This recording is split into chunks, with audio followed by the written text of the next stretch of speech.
Saya mau cek dulu ya. Saya curiga takutnya kalau ngantuk karena kenyang habis makan. Yang semangat mau memuji Tuhan, yang semangat mau menerima berkat firman Tuhan lagi, boleh katakan haleluya. Yang siap untuk diberkati, boleh katakan puji Tuhan. Haleluya. Bapak Ibu Saudaraku yang masih semangat, saya rindu melihat ya. Yuk mari kita tularkan semangat kita ke kanan, kiri, depan, belakang saudara-saudara kita. Kasih tos, saya bilang minta 5 minimal. Kasih tos, semangat, semangat, semangat, semangat. Haleluya, haleluya. Semangat, semangat, puji Tuhan. Haleluya. Yuk kita mau terus semangat mengiring Tuhan, semangat untuk melayani Tuhan bersama-sama dengan keluarga GPDI Bukit Zaitun. Mari beri kemuliaan buat Tuhan Yesus. Haleluya. Haleluya. Sekali lagi tes yang terakhir. Masih ingat yel-yel yang tadi di sesi 1? Masih ingat? Masih ingat? Masih ingat. Yuk saya undang Bapak Ibu untuk bangkit berdiri. Iya. Keluarga GPDI Bukit Zaitun.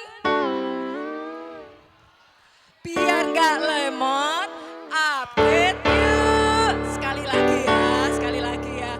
Keluarga GPDI Bukit Zaitun. Biar gak lemot, update yuk. Haleluya. Beri kemuliaan buat Tuhan Yesus.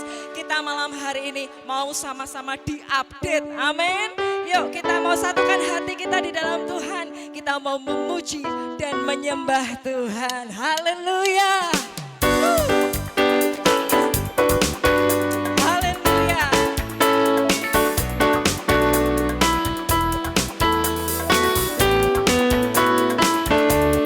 Satukanlah hati kami. Satukanlah hati kami. Memuji dan menyembah. Oh Yesus, Tuhan dan Raja. Amin.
lagi ya.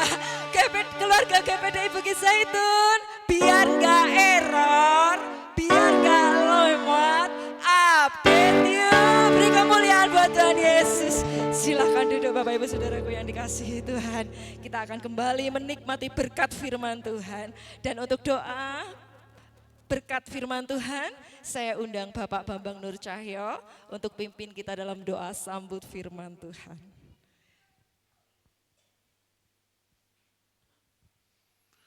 Terima kasih Tuhan atas waktu yang masih Engkau berikan pada kami Tuhan untuk menerima berkat-Mu, terlebih untuk menerima berkat firman-Mu ya Bapa. Kiranya Engkau siapkan hati kami, layakkan kami untuk mendengarkan firman-Mu, hamba-Mu yang sudah Engkau persiapkan, Engkau pakai lebih lagi Tuhan untuk memberikan berkat kepada kami semua yang ada di tempat ini. Terima kasih ya Bapa, dalam Yesus kami bersyukur. Haleluya. Amin.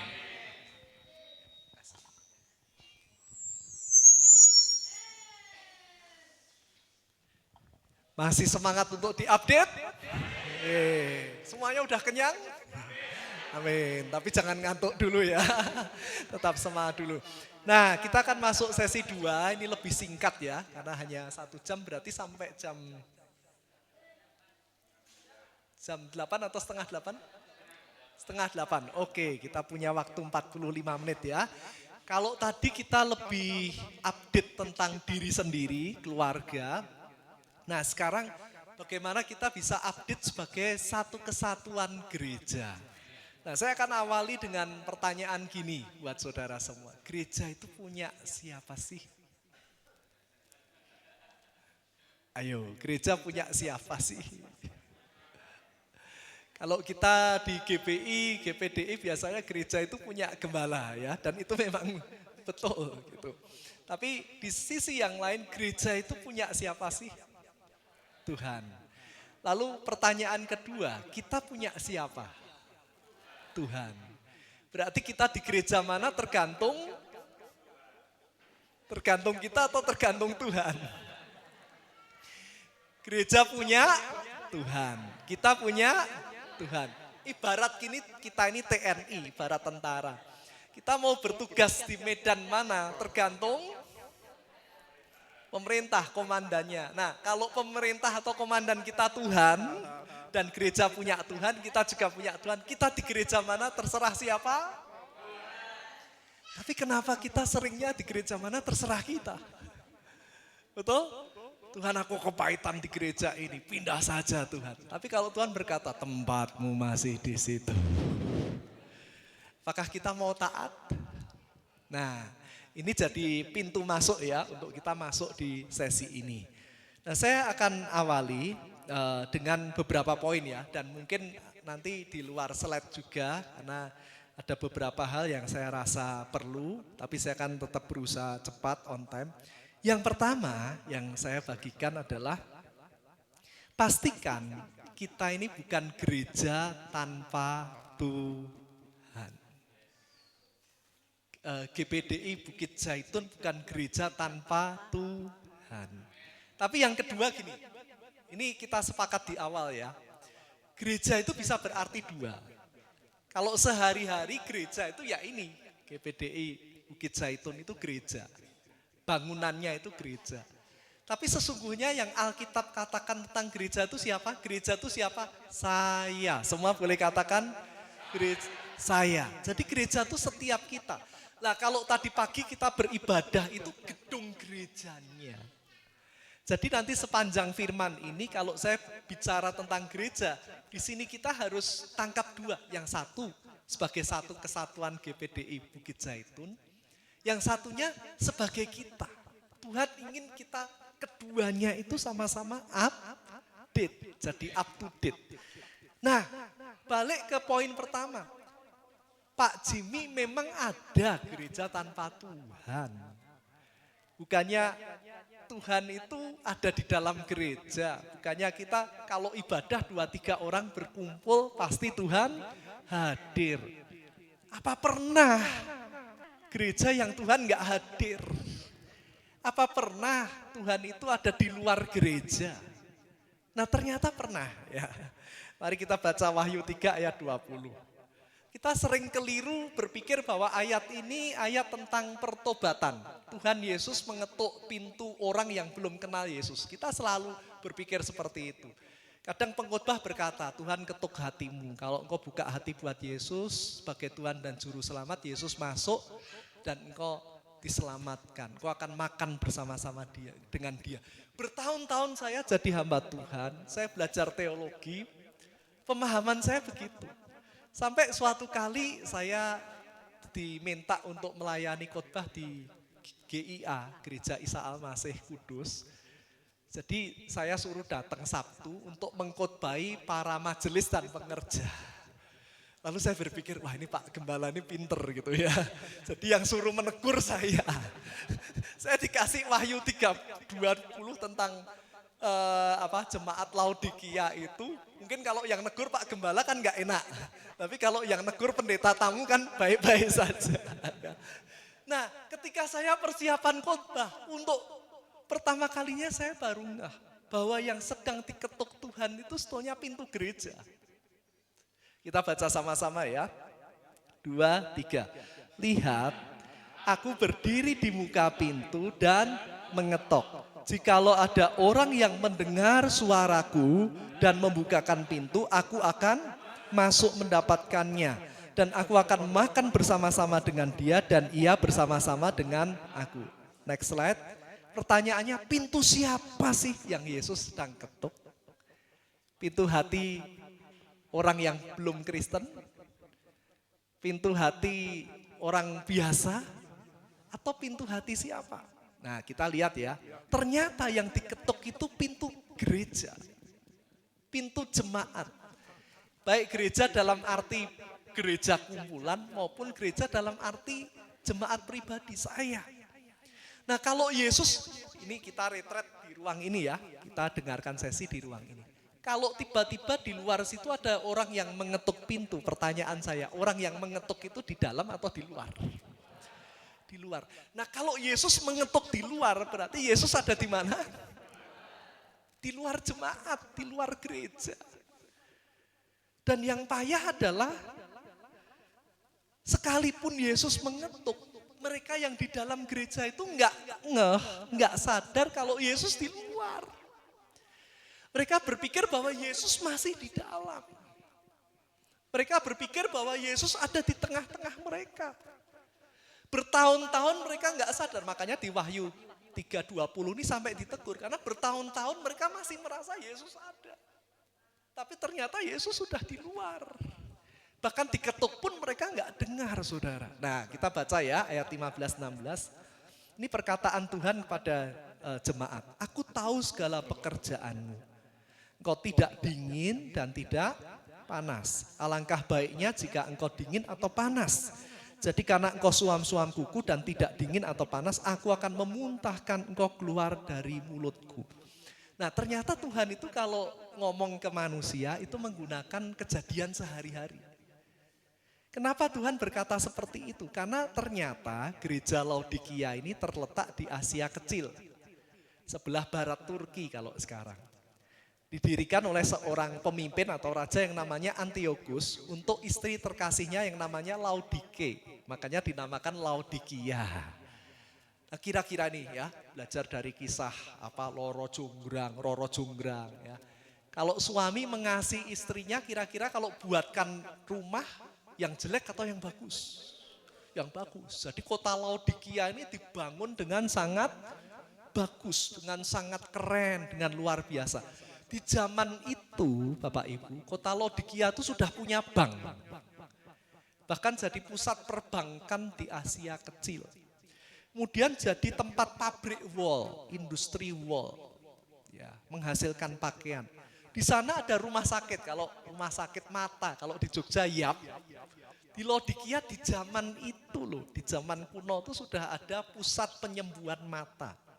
Ya, dan juga pusat perdagangan. Jadi kota ini begitu kaya, begitu mampu. Termasuk orang Kristen di situ, termasuk jemaat Laodikia itu orang mampu.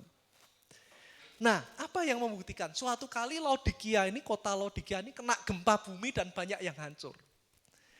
Lalu Kaisar Romawi kirim sumbangan. Sama mereka dikembalikan. Kami sudah kaya, enggak perlu disumbang.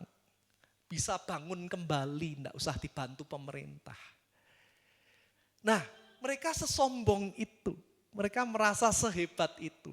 Termasuk yang orang Kristen juga, saudara. Nah, uniknya di antara 7 jemaat, satu-satunya jemaat mula-mula yang tidak dipuji Tuhan adalah jemaat Laodikia. Nah, maksudnya suam-suam kuku apa, Pak? Nah, kita maju berikutnya. Ternyata kota Laodikia itu terletak di tengah-tengah antara kota Hierapolis dan kota Kolose. Nah, di Hierapolis itu ada pusat air panas. Sekarang ini di Magelang baru tren kan, ya. Kemarin saya diajak, saya pas gak bisa ikut itu pengurus gereja, ayo Pak mandi air anget katanya bisa 24 jam gitu ya. Nah, di zaman itu dari kota Hierapolis, paling tinggi, paling dekat gunung itu Hierapolis. Di tengah-tengah Laodikia, bawahnya itu kota Kolose. Dibuat pipa, jadi air panas yang berlebih itu mengalir melalui Laodikia. Sampai ke Efesus, sampai ke Kolose sudah dingin. Jadi di Hierapolis bisa jadi pemandian air panas sehingga orang yang sakit kulit, orang yang capek kalau mandi di situ sembuh. Sampai di Kolose jadi air dingin yang kalau diminum untuk mandi menyegarkan. Tapi masalahnya ketika lewat di Laodikia itu posisi airnya suam-suam kuku. Ya enggak anget, ya enggak dingin. Kalau orang Jawa kalau diminum anyang-anyangen. Betul kan? Nah, Tuhan ngerti keadaan itu, maka keadaan itu dipakai untuk menyindir mereka. Jadi ketika Yesus menyindir, mereka langsung, oh yang dimaksud suam-suam kuku itu kayak gini. Enggak berguna, enggak bisa dipakai. Lah, apa sih maksudnya suam-suam kuku? Lanjut lagi. Setengah hati cari Tuhan. Mereka tuh sudah merasa hebat, jalan sendiri. Bahkan Yesus di luar pintu pun mereka tidak sadar. Tapi tidak sungguh-sungguh ingin untuk Yesus masuk. Nggak sungguh-sungguh ingin Yesus mimpin gereja. Ya mungkin kalau gereja zaman sekarang ya, bukan di tempat ini. Mungkin banyak gereja modern sekarang medianya sudah bagus. Lightingnya sudah bagus. Saudara, sekarang itu hadirat Tuhan sama efek media itu beda tipis loh. Betul gak? Kita disetelin film Passion of the Christ, nangisnya terharu karena film atau karena zaman Tuhan beda tipis. Pak, kalau di gereja itu saya langsung gereng. Ternyata gerengnya kedinginan karena AC, bukan hadirat Tuhan. Nah, di zaman itu juga saudara. Jadi mereka merasa hadirat Tuhan itu masih ada. Semua baik-baik saja, majelisnya, kepengurusan gereja, fasilitas. Jadi reruntuhan gereja Laodikia ini megah, pilar-pilarnya besar. Jadi mereka merasa gereja mereka tuh hebat. Gak ada Tuhan pun gak kerasa. Mereka rasanya dengan bangunan yang besar, dengan kepengurusan yang bagus, keuangan gereja yang tebel. Semua itu sudah mewakili hadirat Tuhan. Padahal gak ada Tuhan. Ya, mereka sudah merasa kaya dan punya segalanya. Nah, saya mau berkata kaya itu gak selalu berarti kaya uang loh. Mungkin Bapak Ibu berkata, Pak, kalau di sini mungkin gak semuanya kaya. Tapi kaya itu juga bisa berarti kita merasa, aku wes iso, jadi majelis sudah lama saya. Jadi pembicara sudah puluhan tahun. Gak usah dengar suara Tuhan, tiap kali disuruh khotbah pun sudah bisa. Stok khotbahnya banyak. Mau khotbah kapan pun tinggal cari di iPad, tinggal cari di laptop. Gak usah doa pun bisa, mau sehari 7 kali khotbah pun bisa. Jadi beda tipis, itu khotbah dari Tuhan atau khotbah karena pengalamannya sudah banyak. Nah, itulah yang dialami oleh jemaat Laodikia, saudara. Mari kita sekarang lihat ayat 17. Karena engkau berkata, aku kaya dan aku telah memperkayakan diriku, aku tidak kekurangan apa-apa. Padahal Tuhan berkata, karena engkau tidak tahu bahwa engkau melarat, malang, miskin, buta, dan telanjang. Ternyata cara lihatnya Tuhan sama cara lihatnya manusia itu beda. Kita kadang melihat gereja kita sudah bagus. Kita kadang melihat gereja kita tidak ada masalah. Keuangan cukup, majelis ada, WL singer, pelayan Tuhan semua ada. Tapi ternyata Tuhan lihatnya beda. Jemaat Laodikia merasa hebat. Tapi Tuhan melihat mereka, kalian ini miskin rohani. Semua punya tapi aku nggak ada di situ loh. Kalian nggak deket aku, kalian ini kasihan deh. Mereka merasa enggak, kami hebat, tapi Tuhan melihat mereka kasihan, kamu tuh jauh dari Tuhan. Cara Tuhan melihat kesuksesan tuh beda, saudara. Kadang di gereja masa kini kita melihat gereja sukses kalau besar, jemaatnya banyak. Ya. Tapi ternyata di mata Tuhan belum tentu. Di gereja desa ada yang gereja tuh jemaatnya 20. Tapi gembalanya berjuang sungguh-sungguh seumur hidup. 20 masuk surga semua sama mungkin kita punya ribuan jemaat tapi yang masuk betul-betul bertahan sampai akhir gak banyak, kira-kira hebat mana? Jadi belum tentu, saudara, ini bukan saya anti gereja besar, saya pun rindu jemaat kami bertumbuh gitu. Tapi saya pernah diwejangi teman saya, jadi mungkin Om Yafet berkata, Jimmy, seberapapun jemaatmu, lebih baik kamu fokus mengembalakan mereka sungguh-sungguh. Banyak itu nanti. Tapi sungguh-sungguhkah kalau kamu dipercaya 20 orang, 50, sekarang mungkin 150 kalau di Jogja. Sungguhkah kamu sudah yakin 150 itu nanti masuk surga semua? Ya mereka sudah Kristen, tapi kan ada yang jatuh di tengah jalan. Ada yang mungkin kesandung, ada yang di akhir berubah kepercayaan. Yakin enggak 150-mu tuh kamu jagai sampai nanti sungguh-sungguh sampai di surga? Itu yang jadi tantangan buat setiap kita, saudara. Nah, next. Gereja mereka itu terjebak pada zona nyaman. Tata ibadahnya sudah gitu ya gitu. Ini saya mau cerita ya, saudara. Mungkin saya nggak bisa, karena saya baru ini, saya nggak ngerti apa yang di dalam gereja. Tapi saya mau pakai cerita ini. Suatu kali di gereja seperti GKJ, ini sekali lagi bukan untuk menjelekkan sinode, enggak, tapi hanya contoh karena kebetulan yang saya dengar itu ini terjadi. Di satu gereja GKJ di Jawa Tengah, ketika pendeta khotbah, itu kucing tetangga sebelah gereja tuh bertengkar. Gitu kan, apalagi kalau kucing lagi kawin itu kan. Sehingga selesai khotbah, majelis kumpul. Wah itu kucing itu kalau dibiarkan tiap minggu ganggu ibadah. Kita mau dengerin khotbah tapi yang kedengeran suara kucing. Lalu mereka putuskan, punya siapa itu? Enggak ada yang ngaku. Ketika ditanya, punya kamu bukan, enggak ada yang ngaku. Akhirnya majelis memutuskan, beli kandang. Dan kandang itu ditaruh di gereja. Kucingnya ditangkap, dimasukin kandang. Biar enggak ketemu kucing lain dan enggak bertengkar. Lalu 2 tahun kemudian ganti pendeta, ganti majelis. Mereka enggak ngerti kejadiannya. Mereka lihat, gereja kok ngingu kucing. Jangan-jangan ini lambang gereja, maskot gereja. Mulai sekarang kalau Paskah, Natalan, kucingnya harus dibawa maju ke mimbar. Menghormati aturan leluhur, pendahulu-pendahulu kita. Dan itu berjalan sampai selanjutnya. Dan mereka, kenapa ya ada kucing di gereja? Mereka enggak lagi ngerti, saudara.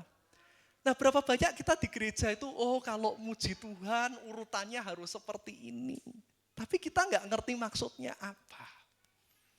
Kalau ini liturginya, bukan saya berarti enggak pakai liturgi, tapi terkadang kita itu membakukan sesuatu yang buat Tuhan itu enggak penting, tapi kita bisa gelut, kita bisa padu hanya gara-gara mempertahankan sesuatu yang Tuhan pun enggak masalah untuk itu dirubah. Tapi kadang kita gontok-gontokan ya, antar pengurus, antar pemimpin, untuk sesuatu yang itu menurut kita harusnya dulu itu. Ya kan? Tanpa sadar ternyata buat Tuhan yang terpenting di gereja itu bukan itu. Saya bisa berkata seperti ini karena 2 hari yang lalu saya sampai jam 1 pagi baru pulang dari gereja karena apa? Majelis kami bertengkar. Gereja baru 100 ya bisa bertengkar. Yang bertengkar ini anak muda dengan generasi tua. Anak muda merasa, wah Pak Jimmy itu maunya sama yang tua-tua, yang kaya-kaya. Nah padahal sebetulnya saya juga kadang makan sama mereka. Tapi mereka punya pola pikir yang, wah gereja tuh harus gini. Yang anak muda pengen gereja gini, yang keluarga pengen gereja begitu. Dan akhirnya saling menjelekkan. Wah anak muda tuh cerewet, sukanya protes. Yang anak muda orang-orang kaya tuh sukanya mempengaruhi gembala, ngatur gereja, mengendalikan. Lalu saya khotbah kemarin, kebetulan kan Minggu Palma ya, saya khotbah. Saudara, ini saya masuk nggak ada di sini tapi saya akan berusaha dengan cepat. Di hari Minggu Palma itu, Yesus kan berkata, aku akan ke Yerusalem dan aku akan mati buat menyerahkan nyawaku. Ngerti Ibu Zebedeus berkata apa? Tuhan kalau engkau jadi raja, nanti anakku satu di kanan, satu di kiri. Kenapa? Buat orang Yahudi yang namanya Mesias itu raja. Jadi di minggu terakhir hidup Yesus tuh murid-murid masih berpikir, wah ini sebentar lagi kepilih seperti Pak Prabowo, kita jadi menteri nih. Padahal di pikiran Yesus, aku nih mau mati. Caraku menyelamatkan bukan jadi raja, caraku menyelamatkan disalib. Nah kadang kita juga salah arti. Saya berkata ke jemaat saya, dulu kami itu ngontrak di hotel kecil, alat musik usung-usung. Tapi ketika mulai jadi besar, mulai pakai LED TV, ya, mulai pakai ini. Itu anak muda pegang media mulai bertengkar. Pemain drum minta sudah tinggi segini, minta naik 25 cm. Kita tanya kenapa? Biar di YouTube kelihatan pemain drumnya. Pak, media minta komputer yang 30 juta. Wong ngangsur kontrakan saja 40 juta, komputernya minta 30 juta. Terus dari kisah Yesus tadi, sebetulnya yang terpenting itu kita bangun kerajaan kita. Media itu milikku. Departemen sosial itu punyaku. Youth itu punyaku. Atau kita masih ingat bahwa semua bagian di gereja ini sebetulnya punya Tuhan. Semua alat ini baik.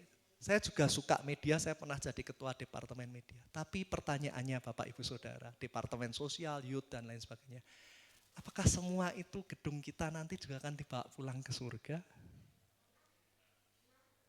Karena fokus utama Tuhan itu pembangunan kerajaan rohani. Pemulihan rohani. Teknologi penting, tapi itu alat untuk mendukung pemulihan rohani. Bukan teknologinya yang utama. Jiwa-jiwanya yang utama. Amin.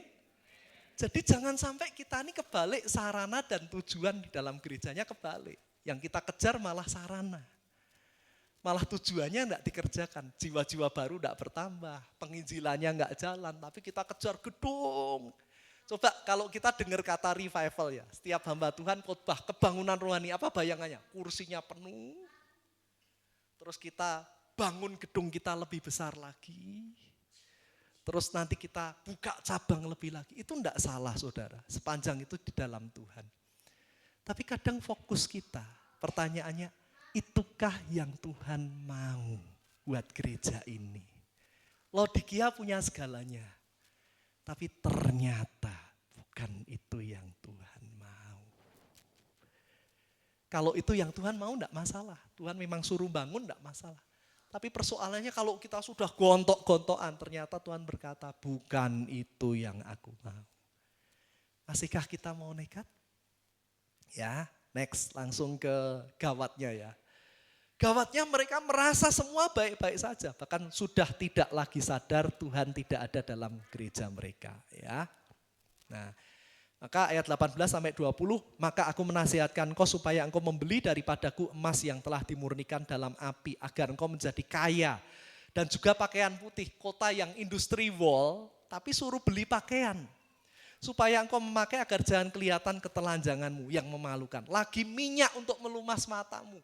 Kota pusat rumah sakit mata, tapi Tuhan berkata beli minyak, beli pengurapan. Bayar harga supaya mata rohani, jangan cuma mata jasmaninya yang melek, tapi mata rohanimu harus melihat juga. Ya, barang siapa aku kasih, ya aku tegur dan kuhajar, sebab itu relakanlah hatimu dan bertobatlah. Lihatlah aku berdiri di muka pintu dan mengetok, jikalau ada orang yang mendengar, membukakan, aku akan masuk mendapatkannya, makan bersama-sama dengan dia. Tapi persoalannya saudara, kalau sekarang Anda ke Turki, 7 jemaat itu semuanya reruntuhan.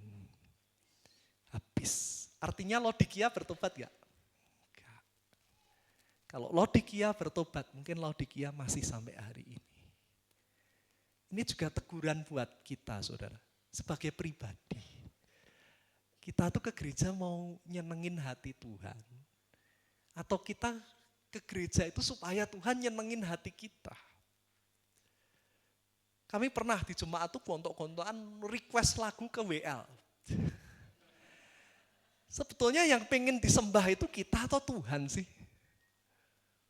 Yang anak muda harus Inggris, yang keluarga jangan yang bahasa Inggris. Sebetulnya yang mau kita nyanyikan, kan seharusnya kita ini nyanyi Tuhan yang denger. Kenapa sekarang jadinya kita nyanyi untuk kenikmatan kita? Betul enggak? Siapa sih yang disenengin? Tadi 2 hari yang lalu saya baru dikasih tahu teman saya pendeta, Pak, sekarang bukan cuma GSJS Pak. Kan ada itu gereja 1 jam saja, sekarang ada gereja 15 menit saja Pak. Ada yang mau? Ada yang mau? Ada yang mau? 5 menit pujian, 5 menit khotbah, 5 menit doa pulang saudara. Lalu kolektor ya, jangan lupa. Itu enggak boleh lupa, yang lain boleh lupa. Lalu saya tanya, loh kok sampai ada itu buat pengusaha Pak. Orang-orang yang sibuk 1 jam nggak bisa diringkes Pak, jadi 15 menit. Ya oke sih, mungkin tujuannya baik supaya orang yang sangat sibuk sekali bisa tetap beribadah. Tapi pertanyaannya kalau dibalik, sebetulnya yang harus berubah tuh manusianya atau Tuhannya? Masa Tuhan korting ya dari 2 jam 1 jam. Sudah 1 jam Tuhan korting lagi ya 15 menit saja. Saudara sadar gak bahwa itu terjadi dalam gereja? Seringkali kita bukan diatur Tuhan, tapi kita ngatur Tuhan. Nah, ada nasihat kasih. Kalau tadi ayat 18, ayat 20, yang pertama disuruh beli emas, pakaian putih, minyak pelumas, itu artinya pemurnian. Ayo yang jadi pengurus gereja, yang jadi pemimpin-pemimpin di gereja, koordinator, ketua departemen, pelayan Tuhan. Sering gak kita berkata, kalau bukan aku yang WL, nanti nggak ngangkat. Kalau bukan aku yang cariin dana, gereja nggak akan bisa bangun. Tanpa sadar, ini bukan lagi gereja Tuhan, tapi gereja punyaku. Dalam pelayanan apapun, saudara, ini bukan untuk gimana enggak. Saya baru 44 tahun, tapi dan kami GBI saudara, dan ini bukan apa ya Om, saya menyuarakan untuk apa demo lalu di sini ikut-ikut, bukan, ini hanya share apa yang saya dapatkan. Sama di GBI itu rata-rata gereja adalah milik hamba Tuhan, karena hamba Tuhan yang mendirikan. Tapi saya dan beberapa hamba Tuhan muda di sinode sebelah di GBI, secara rumah tangga ADART ke sinode kami peraturan GBI, tapi internal kami kemajelisan. Jadi saya tidak memutuskan sendiri, tapi majelis membantu saya. Kalau aku salah, koreksinen. Kalau saya ternyata menyimpang, tegurlah. Gitu. Bahkan semua saya berkata ke anak-anak, ya ini gereja papa yang merintis, tapi suatu hari kalau ada hamba Tuhan yang bisa membawa gereja ini lebih maju, silahkan untuk diregenerasi. Nah itu saudara, ya kesadaran bahwa bukan kita, betul yang membangun Om Yafet, tapi gereja kita itu milik Tuhan. Dan ketika gereja itu milik Tuhan, Tuhan akan bisa bawa lebih tanpa batas. Kalau gereja milik kita, ya seberapa kita punya uang, sebatas itu gereja. Tapi ketika betul Tuhan, aku ini punya yang mendirikan aku. Tapi ketika aku izinkan Tuhan, ini milik Tuhan. Tuhan akan berkarya tanpa batas. Amin. 3 tahun kami 150 dan sekarang dari tempat ibadah yang 80 sekarang 100 kursi 150. 2 kali ibadah tuh 150. Nah itu kami bangun kemarin hampir habis 700 saudara. Meskipun masih sewa tapi jadi kami dikasih sewa murah untuk merubah kos-kosan jadi gereja. 700 dengan mayoritas kita juga bukan orang kaya. Tapi ternyata ketika kita mengizinkan gereja itu milik Tuhan, Tuhan berkarya tidak terbatas. Beberapa jemaat, ya Pak, kok bisa ya? Kita saja kolektor mingguan tuh enggak sampai segitu, kok bisa ya? TV dikirim orang, kursi dikirim orang, semua sound system dikirim orang, alat musik kita tuh semua pemberian orang. Mimbar kita itu pemberian gereja lain, coba. Logo gereja yang memberikan orang muslim, saudara. Jadi orang pengrajin akrilik, udah ini buat gereja enggak usah bayar. Jadi ketika kita mengizinkan gereja jadi milik Tuhan, Tuhan akan bekerja tanpa batas ya. Nah langsung aja slide berikutnya ya. Itu. Yang pertama disuruh bayar harga untuk mau dimurnikan. Yang kedua, Tuhan itu menegur bukan karena kita jelek. Tuhan menegur bukan untuk menghancurkan apa yang ada. Tuhan menegur supaya kita bisa lebih baik. Supaya kita bisa bertumbuh lebih lagi. Jadi Tuhan itu enggak pernah ingin menghabiskan jemaat Laodikia. Sebetulnya Tuhan enggak pengen. Justru Tuhan itu menegur karena Tuhan ingin Laodikia ini bertahan. Kalau bisa mungkin sampai zaman kita sekarang. Sayangnya mereka tidak mau dengar. Nah kalau kita ada retreat update available untuk gereja ini. Karena Tuhan ingin jemaat Bukit Zaitun ini terus. Sampai anak, sampai cucu kita, sampai cicit kita. Terus up to date. Terus berdampak buat kota Magelang. Terus maju. Nah, terus yang kedua, tujuannya adalah supaya mereka mau ditegur, dihajar, dan rela untuk bertobat. Dan yang ketiga, didorong membuka pintu hati mereka dan pintu gereja mereka untuk Kristus. Tuhan itu dinamis, saudara. Ya. Nah, kita harus tidak berarti gereja itu harus terus dicat gelap semua. Tidak harus ikut-ikut gereja lain. Tapi ikutlah apa yang Tuhan mau untuk gereja kita. Kadang ya beberapa mahasiswa pengurus gereja berkata, Pak Jimmy itu kok mudah ubah-ubah arah sih.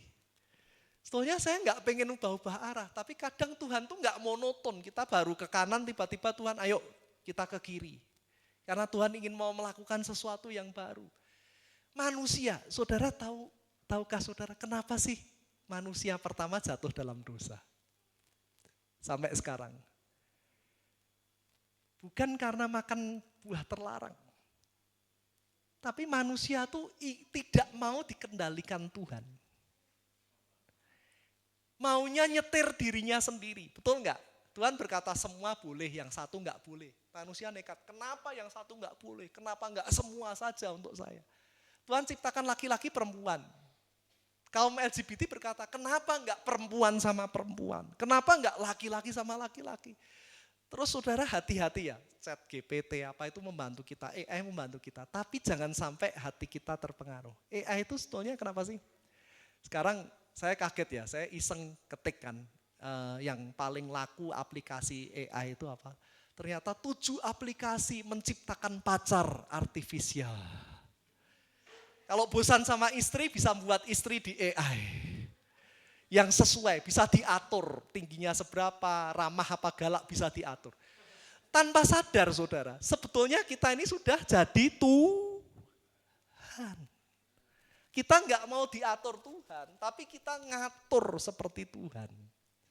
Kejatuhan manusia adalah kita, Adam dan Hawa, ingin jadi Tuhan.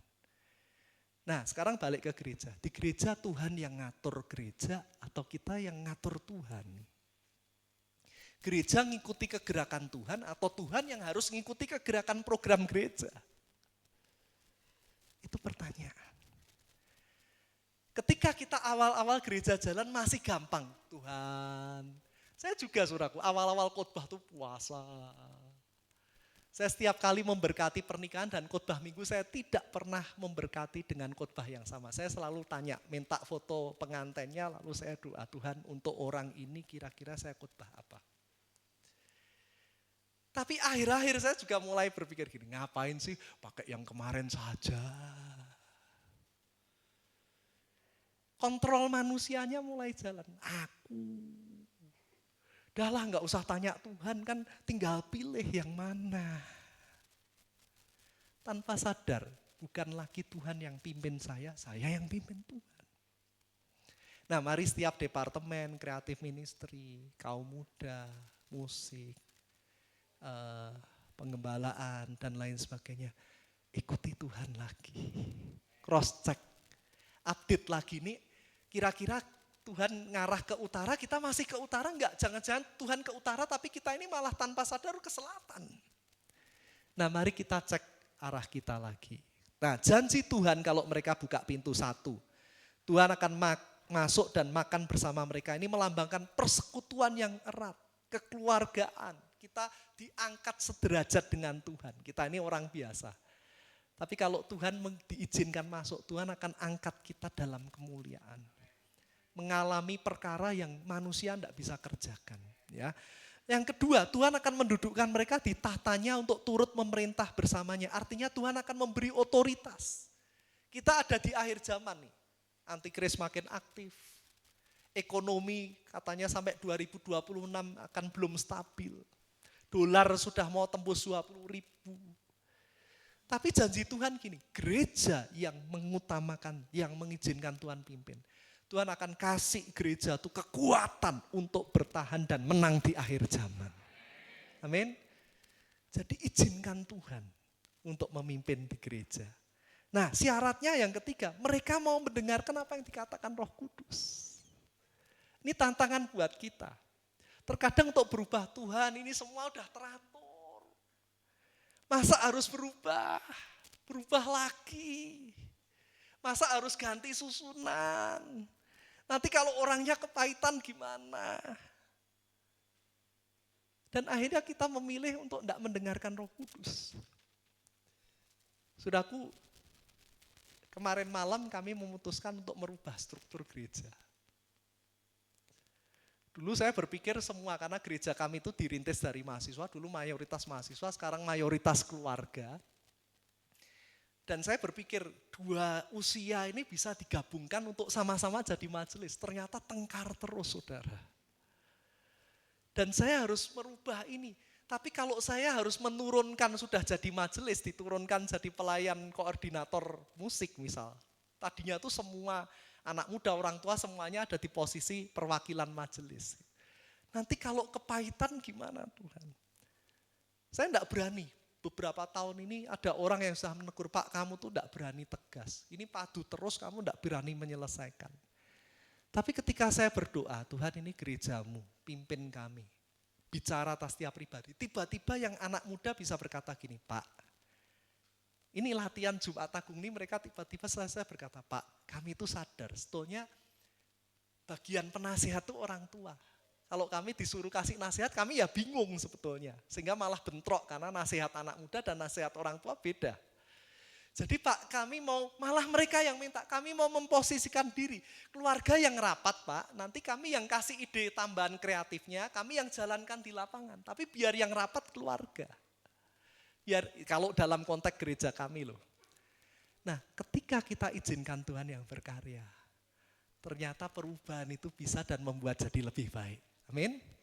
Nah sekarang yang kedua, saya akan sampaikan dengan cepat. Yang kedua adalah bangun second layer.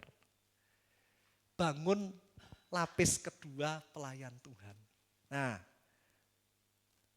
waktunya enggak banyak, tapi saya akan cerita. Pernah dengar perumpamaan 5 gadis bijaksana, 5 gadis bodoh? Bedanya apa sih? Gadis bodoh bawa pelita tapi enggak bawa minyak cadangan.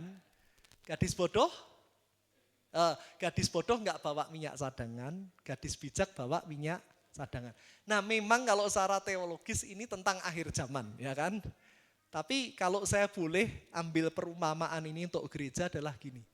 Gereja yang akan punya masa depan adalah gereja yang punya cadangan generasi muda dan pelayan yang banyak. Amin. Saya dulu dari GPI KA, nah, saya ikut GPI KA dari SMP kelas 2. Nah ini saya sharing karena Pak Obaja juga sharing ke saya, saudaraku. Kenapa dulu sampai dibuka KA, Keluarga Allah Solo Paragon? Karena generasi muda, keluarga muda itu di Widuran habis. Lari ke gereja lain. Lalu Pak Obaja mulai berpikir, kenapa generasi keluarga suami istri yang masih muda ke gereja lain? Karena gini saudara, bayangkan, saya dulu SMP, sekarang saya 44 tahun, koordinator ibadah di Widuran itu masih sama. Om tante yang dulu. Sehingga anak muda mau melayani tidak ada tempat. Karena posisi kasih koordinator ibadah sudah om tante ini saya enggak berarti om tante suruh. Ini enggak saudara. Saya hanya cerita tentang kejadian. Akhirnya mereka cari gereja lain yang mereka bisa pelayanan. Nah dari situ Pak Obaja belajar buka Solo Paragon. Yang dikhususkan untuk keluarga-keluarga muda. Supaya keluarga yang tua tetap punya pelayanan, keluarga yang muda juga punya tempat melayani. Saya pernah melayani di GPDI Hayamuruk, mereka buka ibadah keluarga muda tiap Kamis. Supaya keluarga-keluarga muda itu punya tempat melayani. Yang tua tetap bisa melayani, yang muda pun tetap bisa melayani. Nah contohnya seperti itu. Nah tapi kadang untuk merubah itu kita takut jangan-jangan nanti kalau tersinggung gimana. Nanti kalau gini gimana. Tapi untuk masa depan kita harus berani update. Nah Bapak Ibu Om Tante yang generasi senior, saya juga mau berkata gini. Ya, kadang waktu Pak Obaja merubah itu, ya orang-orang tua berkata, wah kita sekarang nggak dipakai. Sebetulnya bukan nggak dipakai, ya. Bisa geser slide-nya. Oke, next. Oh, banyak anak muda zaman now cinta Tuhan, tapi mereka merasa tertolak dari gereja karena tidak ada regenerasi. Nah, sampai itu ya, generasi pendahulu tidak disingkirkan, namun berubah fungsi. Jadi tidak ada yang kata pensiun di dalam gereja, setuju? Amin? Ya. Tapi yang berubah apa? Posisi. Kalau dulu kita yang senior, yang sudah tua ini kita yang mimpin, nanti di masa depan itu apa? Anak muda yang kita latih, kita yang mendampingi. Jadi kita tetap melayani. Tapi fungsinya kalau dulu yang asyar kita, yang ngatur gereja kita. Sekarang kita jadi guru, jadi penasehat buat mereka. Kita tetap melayani, tapi melayaninya sekarang adalah dengan mendidik, dengan melatih generasi muda. Supaya musik ada pemain-pemain yang baru. Supaya asyar kolektan, penerima tamu ada yang baru. Yang tua sekarang tetap bertugas, tapi sebagai pelatih. Sehingga dua generasi ini tetap bisa melayani bersama-sama. Bapak Ibu tahu kenapa saya pernah ke Australia. Gereja Katolik itu besar ya, karena ikut rombongan Katolik, kami misa di Katolik. Itu gereja segede itu cuma 7 orang yang beribadah di bangku depan. Bangku lainnya sunyi, sepi dan gelap. Kenapa banyak gereja dijual jadi hotel, kafe, bahkan dibeli saudara kita sepupu jadi masjid. Karena apa? Mereka gagal regenerasi. Saya sudah 44, Pak Jonathan itu kakak tingkat saya 2 tahun, 3 tahun, berarti sekitar 46-47.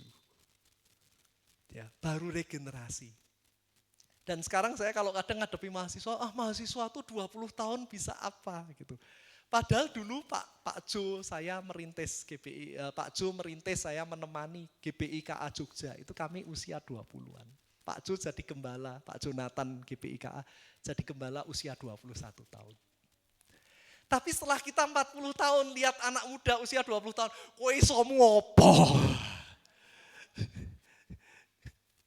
Ketika kami mau ngurus youth, Pak Jo berkata itu 20 tahun. Lalu saya berkata, Pak, dulu kita juga 20 tahun loh Pak. Salah enggak apa-apa, didampingi aja, dinasehati aja. Tapi kalau enggak salah enggak belajar. Kalau kita takut salah, kita aja lagi suatu saat. Kita 50 tahun, 60 tahun, generasi mudanya hilang. Belum siap. Nah, maka kita harus ini. Next, gambar yang pilot.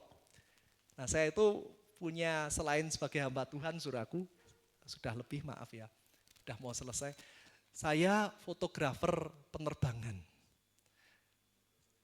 Ya, nah pengalaman paling seru 2 tahun lalu ya, Angkatan Udara itu gandeng kami Kami suruh naik pesawat Hercules, lalu terbang 5.000 kaki di atas parang tritis, diikat pakai harness pengaman, bak kamera, pintu belakangnya pesawat Hercules dibuka, lalu tahu pesawat yang merah-merah itu Jupiter Aerobatik itu menari ya, mereka aerobatik di belakang pesawat Hercules, kita motret. Nah itu tugas saya saudara.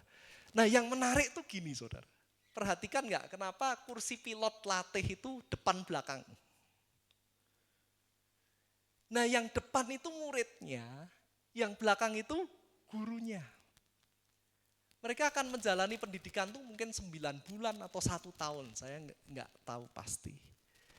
Tapi nanti murid yang sudah 1 tahun dilatih guru, gurunya akan naik pangkat ke Jakarta, sekolah lagi. Murid yang tadi dilatih di depan, dia akan pindah ke kursi belakang tahun berikutnya untuk ngajar adik tingkatnya. Yang tahun lalu jadi murid, tahun depan jadi guru. Nah kalau di gereja bisa seperti itu, bukan berarti gurunya pensiun. Tapi jadi guru untuk melatih generasi berikutnya. Sehingga akhirnya gereja itu akan kuat. Ada generasi yang baru lagi, ada generasi yang baru lagi.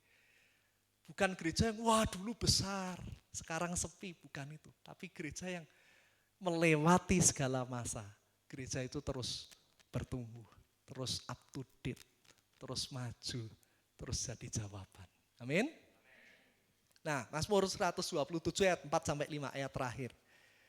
Kita baca bersama-sama ya. Seperti anak-anak panah di tangan pahlawan, demikianlah anak-anak pada masa muda. Berbahagialah orang yang telah membuat penuh tabung panahnya dengan semuanya itu. Ia tidak akan mendapat malu apabila ia berbicara tentang musuh-musuh di pintu gerbang. Ini bicara tentang regenerasi.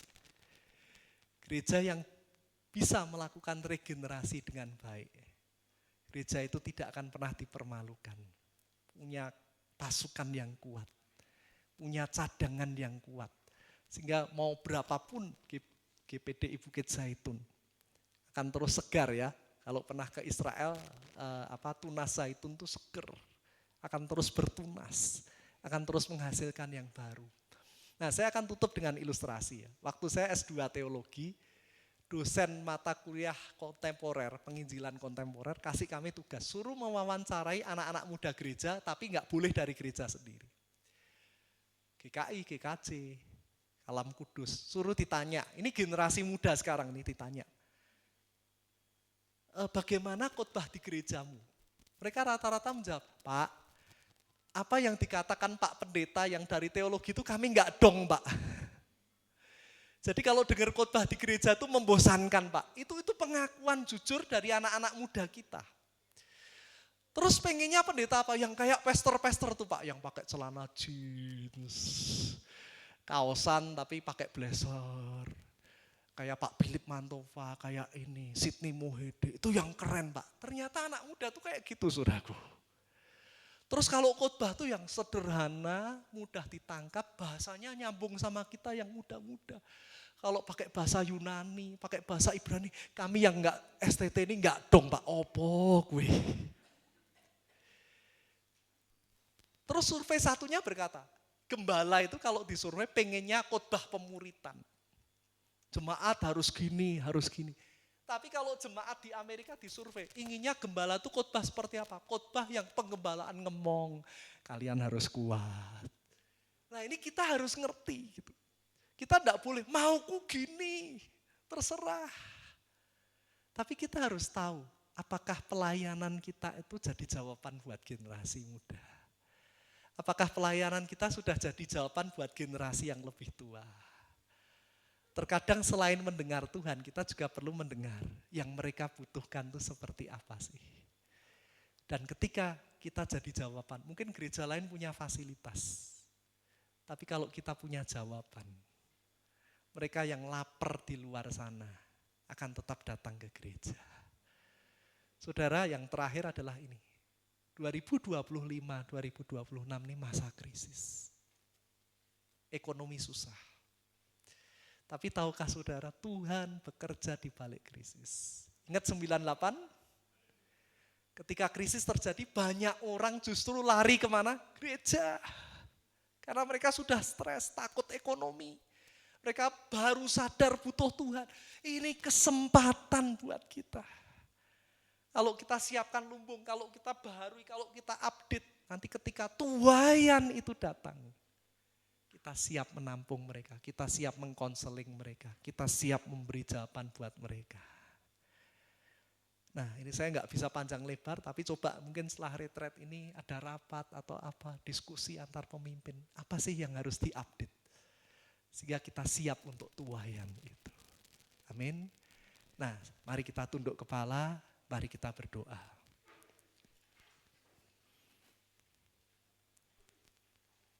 Terima kasih Tuhan untuk firman-Mu. Hari ini mari koreksi diri kita secara pribadi sebagai gereja Tuhan, tubuh Kristus.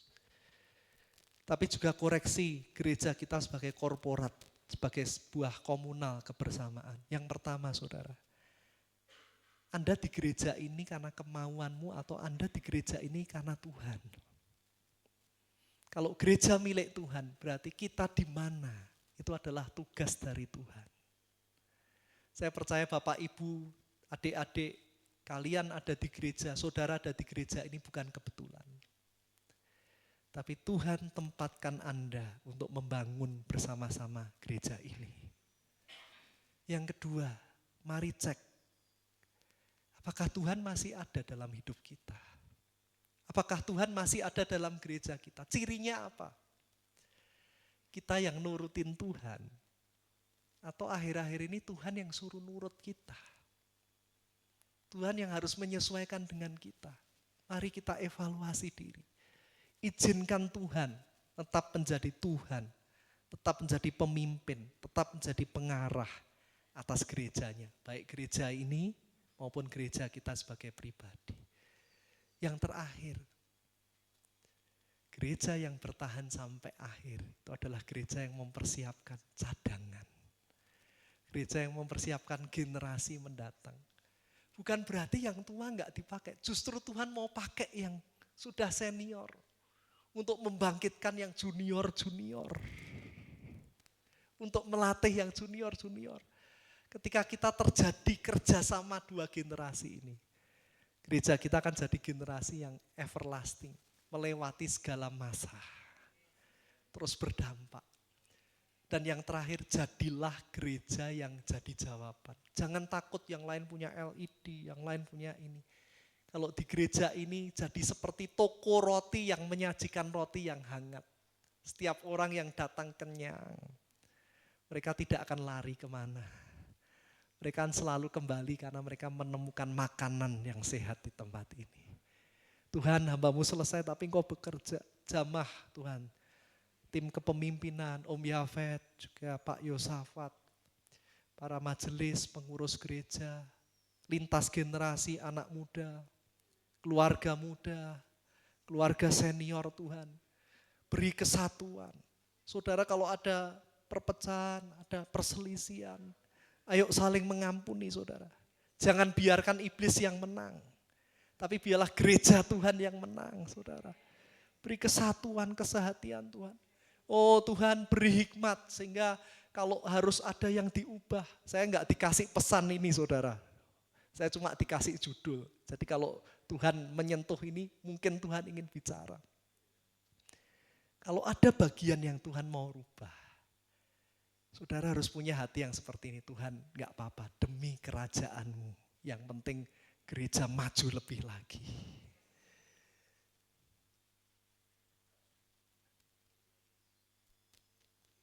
Jamah Tuhan setiap pribadi. Jamah Tuhan setiap pribadi. Bangkitkan generasi di tempat ini. Bangkitkan generasi di tempat ini. Bangkitkan Tuhan, tunjukkan talenta-talenta yang ada. Sehingga gereja ini diperlengkapi untuk tuaian yang akan datang. Jadikan gereja yang jadi jawaban. Jadikan gereja toko roti yang punya banyak roti yang mengenyangkan Tuhan. Sehingga ada banyak orang di kota Magelang dan sekitarnya terberkati, bertumbuh di tempat ini Tuhan. Terima kasih Yesus. Hamba-Mu selesai, terbatas, tapi Engkau tidak terbatas. Berbicaralah pribadi lepas pribadi, lebih utuh lagi Tuhan. Lebih detail lagi Tuhan. Sehingga itu bisa diwujudkan dan boleh GPDI Bukit Zaitun ini seperti lahir kembali, segar kembali, berbuah lebih lebat lagi Tuhan. Di dalam nama Tuhan Yesus kami berdoa. Yang bersuka cita, bersyukur, katakan sama-sama, amin. Segala kemuliaan bagi Tuhan, terima kasih, Tuhan Yesus memberkati.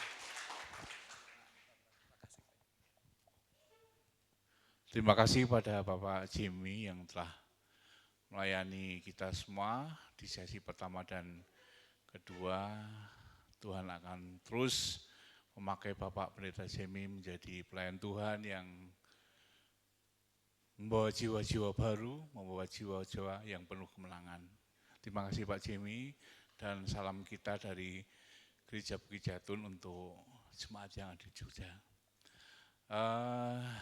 Kami merasa bahagia dan bersuka cita atas kerawan Pak Jimmy dan kesediaan, maka dari kami Gereja Bukit Zaitun akan mempersembahkan sebuah kenang-kenangan yang akan disampaikan oleh Bapak Gembala.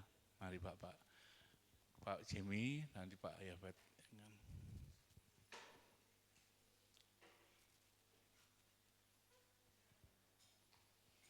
Ya, fotografer siap.